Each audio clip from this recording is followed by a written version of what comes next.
In many games, there is a concept of elemental or power fusion. In Mega Man Battle Network, you can essentially combine battle chips to get greater effects. In Xenoblade Chronicles 2, you use combinations of 3 elemental specials to do a big special attack that can seal enemy abilities and effects. My favorite and most overt example of this is in Kirby 64, The Crystal Shards, where every copy power can be fused with another, or itself, to create a bunch of cool new powers with interesting applications. It wouldn't be unrealistic to say that somewhere down the line we could see some type of move fusion. The exact mechanics of it could differ greatly in implementation, but the concept would be something like fusing moves to become one of 153 dual-type moves. All the pieces are there, it's just a matter of how, if, and when. This wouldn't be the first time we've seen Pokémon evolve a large gimmick from something that started as a small move, ability, or item. Think about how Generation 5's Gems were the precursor to Generation 7's Z moves. Gems grant a 50% boost in damage to a move that corresponds with the type. It would automatically trigger, so if you wanted to save it, you had to avoid using a move that would trigger it. Since it was a normal consumable item, you could use and activate one on every Pokémon. That was apparently strong enough to get removed from normal gameplay and to have their effect nerfed just in case someone hacked to get them from the game's data. They took their idea of sacrificing a held item for a one-time move power boost and made that into Z moves and Z crystals. Z moves are way stronger than Gems. The base power is extremely high. They go through Protect, and the activation is manual so you have more control. This is balanced by limiting you to 1 Z move per battle, no matter how many Z crystals are held. When piercing Protect, it only allows 25% of the damage through, though given the high damage, 25% is still a decent amount of damage to secure a KO on a low health target attempting to stall with Protect. It also had the unique effect of forcing all players to watch an unskippable animation that plays even if you have animations turned off. This is competitively valuable for stalling out the clock, which doesn't pause at all. The irritation and time waste is an excellent way to chip at your opponent's mental stamina, helping with the war of attrition that Pokémon has always been. So then what makes me say we could get a move fusion mechanic specifically? Let's look at a few things from the last couple of generations that point to this precedent. Generation 5 had the Pledge moves, which were a trio of moves that would combine to create a powerful move with a follow-up effect. Fire Pledge, Water Pledge, and Grass Pledge were moves that were limited mainly to starter Pokémon families, and then given to a very select few others. They used to be moves that had 50 base power and no special effect when used alone or in single battles. It wasn't very good, but at least the users always got Stab, which is the 50% boost for a Pokémon's move matching the Pokémon's type. In a double or triple battle, if 2 Pokémon used a Pledge move, then the conditions were met to trigger a special mechanic. When the faster of the Pledge users takes their turn, they don't attack, but instead make it their partner's turn, regardless of normal turn order, and then combines their move into a 150 base power move that is always Stab. After the move hits successfully, a special effect triggers based on which 2 Pledge moves were used. It's pretty cool because it's based on the Rock Paper Scissors of Fire Water Grass. If Water Pledge and Grass Pledge are used together, the Grass Pledge user turns the opponent's field into Louisiana, and the vast swamp drops their speed to 1/4 of what it was.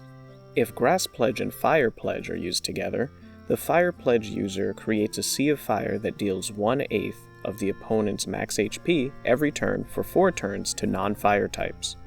If Fire Pledge and Water Pledge are used together, the Water Pledge user creates a steam explosion that results in mist and a rainbow. This rainbow doubles all secondary effects on the friendly side of the field for 4 turns. It's like Serene Grace ability as a field effect for most moves, and funnily enough it stacks with Serene Grace, again, for most moves. There are 2 exceptions. 1. Flinch effect chances that intentionally aren't boosted by the rainbow. 2. Charge Beam's effect has such a high chance of activating that when it is boosted by Serene Grace ability and the rainbow effect, the number jumps to a 280% chance. The number is so high that it overflows past the highest chance of 100% multiple times, and instead of rounding back down to 100%, it loops around to 24%. The glitch ironically increases odds by -46%, and it stayed that way from Generation 5 up until Generation 9, where it was finally fixed. Anyway, the idea of two Pokémon fusing moves for big damage combined with the friendly or hostile team effect is there. Generation 5 also introduced true in-game Pokémon Fusion with Black and White Kyurem. These Pokémon can be fused and separated at will using the DNA splicer.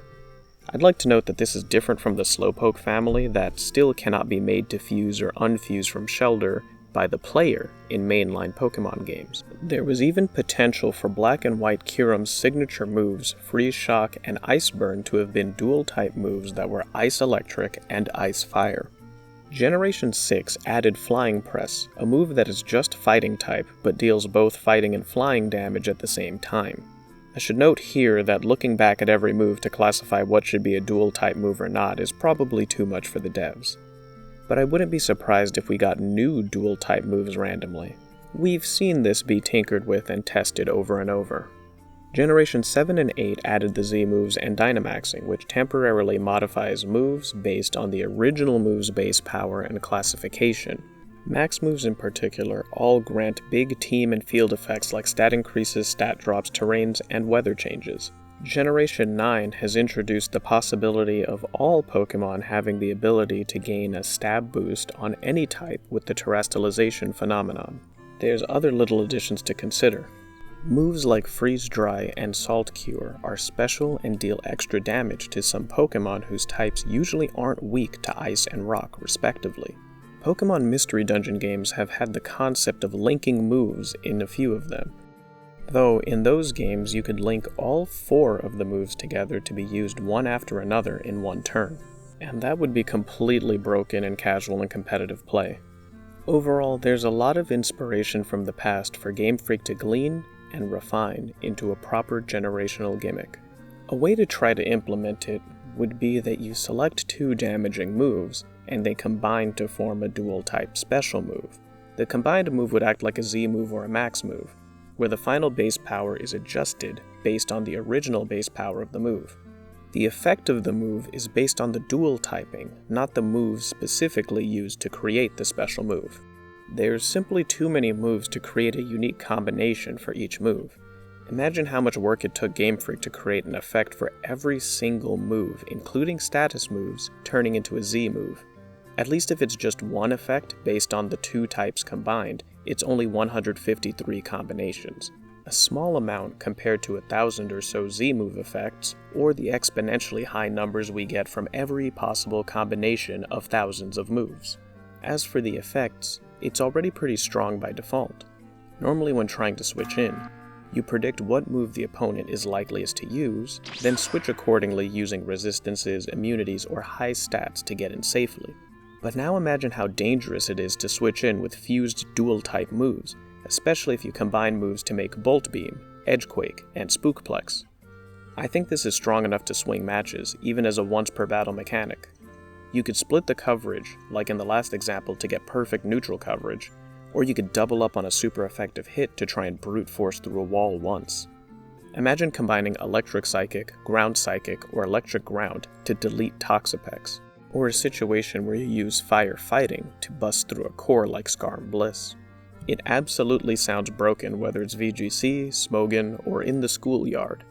But you know me, I like preparing for as many possibilities as early as I can to avoid being caught off guard.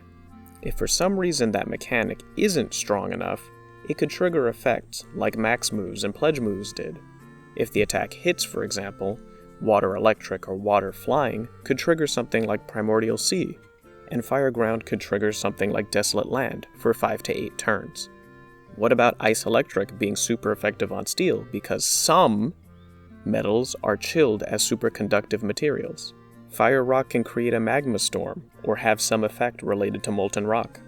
This is a chance to have some of those very niche mechanics and effects to have a season in the spotlight by being automatically triggered. Electric Psychic can cast Magnet Rise on the active Pokémon, causing both your Pokémon to float over ground-based effects.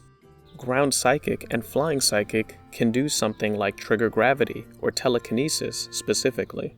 Gravity grounds all Pokémon on the field and makes moves likelier to hit them.